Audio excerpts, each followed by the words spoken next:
Dat helpt Dominique. Wat heel belangrijk is, Dominique, is dat je een groot verschil maakt tussen wanneer je niks doet en wanneer je wel iets doet. Je bent een tenger meisje, je hebt niet heel veel kracht, maar probeer maar handig te zijn. Dat als je iets vraagt, dat je het echt even doorgaat, zodat je de rest krijgt die je wilt. Ja, want dat is heel belangrijk bij goed paardrijden, dat je heel consequent bent. Dat je altijd je zin wil doen.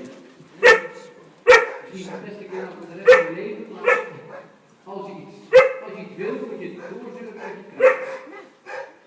Bij je paard.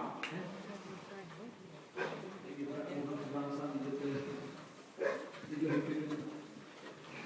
Op je website wil je het ook niet?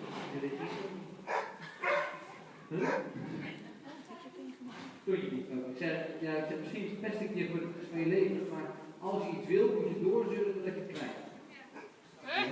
Ja, dat snap je wel. Nee, wat gaat erom dat je heel consequent bent. Hè? Het is niet erg, het is noodzakelijk om af en toe ontspannen en niks te doen. En als je dan wat doet, dan moet je dus doorgaan totdat je krijgt. Zodat je de reactie hebt en je zegt, ja, nou ben ik blij. Het is heel goed, maar ik vind het voor jou ook belangrijk dat je dus niet zomaar in de ronde rijdt, maar dat je af en toe lekker ontspant en dan af en toe even doorpakt, dat je het echt in een gikkelijkheid krijgt. Probeer hem even kort te maken. Dit ziet er allemaal nog van uit.